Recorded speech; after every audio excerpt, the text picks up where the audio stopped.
আসসালামু আলাইকুম। Trading with Ashikul চ্যানেলের আজকের ভিডিওতে সবাইকে স্বাগতম। মার্কেট ডিসকাশন করব আজকে।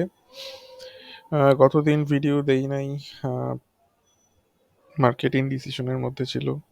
আজকে ভিডিও দিচ্ছি, আজকেও বলবো মার্কেট ইনডিসিশনের মধ্যে আছে। আজকের ভিডিও আপনাদের 90% লোকজনের পছন্দ হবে না, আগেই বলে নিচ্ছি। চিন্তা করছি যে কমেন্ট সেকশনটা বন্ধ করে রাখবো কিনা। আহ, যাই হোক, আমি আমার কথাগুলো শেয়ার করছি, আপনারা আপনাদের মতো করে বিবেচনা করে দেখবেন। আমাদের আজকের মার্কেট প্রায় 100-150 পয়েন্টের উপরে প্লাস হয়েছে।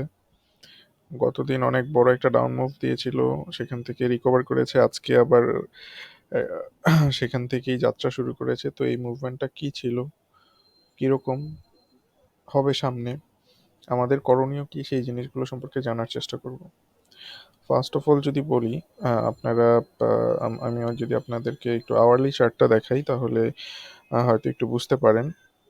আওয়ারলি চার্ট থেকে দেখতে পাচ্ছেন এই যে গ্রিন লাইন যেটা আপনারা দেখছেন, সেটা হচ্ছে 50-ডে মুভিং অ্যাভারেজ। আওয়ারলি চার্টে ডিএসি ইন্ডেক্স এই 50-ডে মুভিং অ্যাভারেজে এসে টাচ করেছে। এখানে মোটামুটি বেশ ভালো একটা রেজিস্ট্যান্স লেভেল রয়েছে, রেজিস্ট্যান্স জোন রয়েছে। দেখেন, এই লেভেলটা হচ্ছে একটা রেজিস্ট্যান্স জোন। যদি আমি একটু ভালোভাবে দেখাই,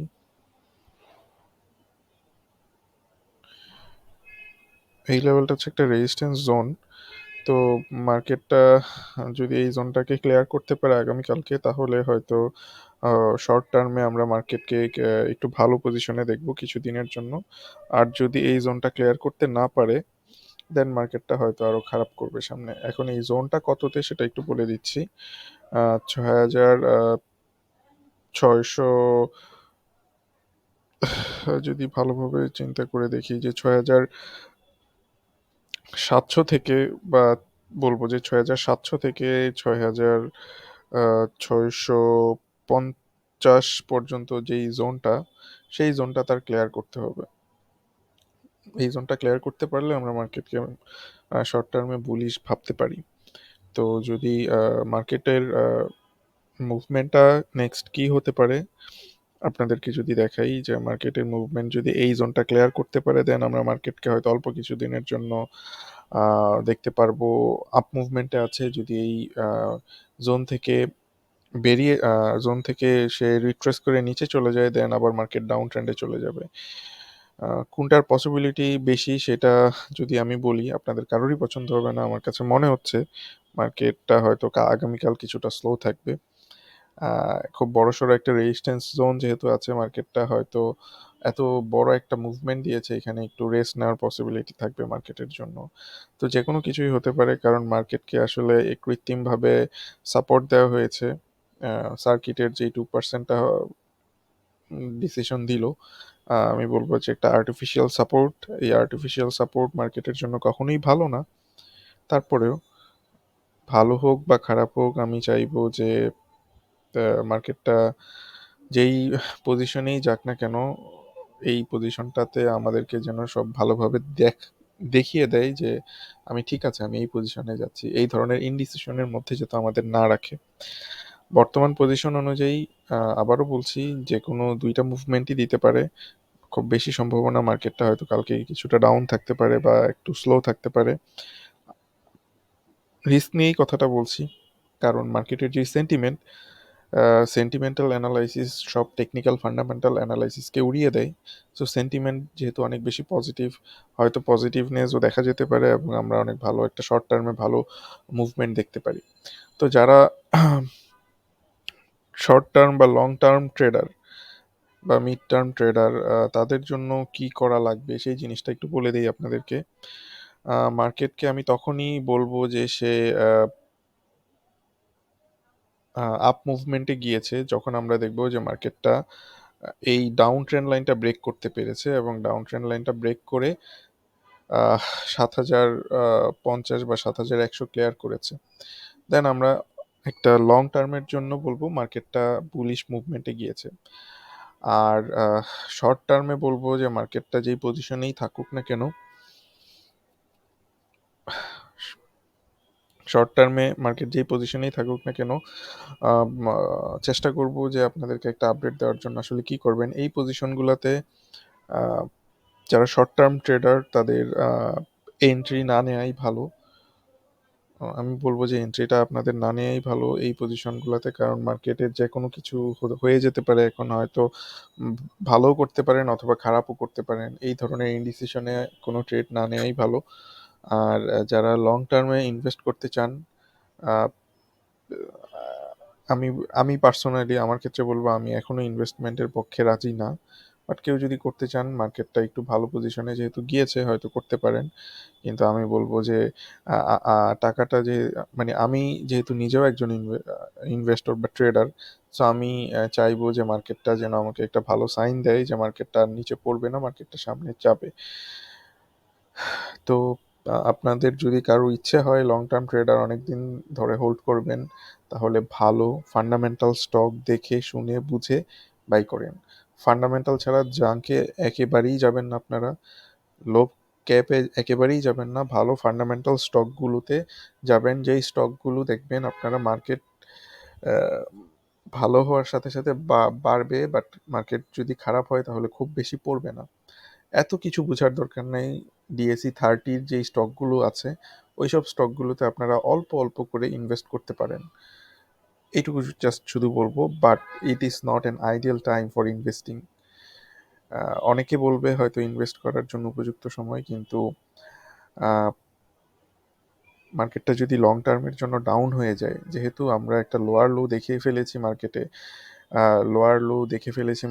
লোয়ার হাই দেখে ফেলেছি মার্কেটে, মার্কেট এই লোয়ার হাই যদি ব্রেক করে একটা হায়ার লো ক্রিয়েট করতে না পারে, দেন অনেক কিছু আমি তখন, মানে আমি মার্কেট নিয়ে পজিটিভ হতে পারবো না।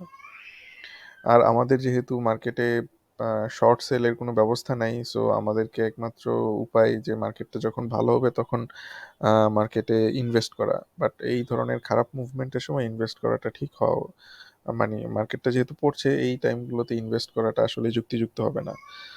আহ, আপনারা যেহেতু বললাম যে ভালো ফান্ডামেন্টাল স্টক দেখে লং টার্মের জন্য ইনভেস্ট করতে পারেন, কিন্তু শর্ট টার্মের জন্য ইনভেস্ট না করাটাই ভালো হবে আপনাদের জন্য। আর শর্ট টার্ম ট্রেডারদের জন্য বললাম আপনারা একটু সময় নেন, দেখেন। আহ, জানি ট্রেড করতে অনেকে পছন্দ করেন, আহ, এই জিনিসটা একটা বিজনেস বিজনেসে অন্যকে পরাজিত করে আপনার প্রফিটের মুখ দেখতে হবে। কারণ যারা লস করছে তাদের লসের মানিটা, মানে কেউ না কেউ তখন প্রফিট করছে। সো আপনাকে আমাদের শেয়ার মার্কেটে আসলে 90% মানুষজনই থাকে যারা লস করে, 10% মানুষজন থাকে যারা প্রফিট করে অল দ্য টাইম। সো আপনাকে চেষ্টা করতে হবে ওই 10% মানুষের মধ্যে ইনক্লুড হয়ে যাওয়ার জন্য।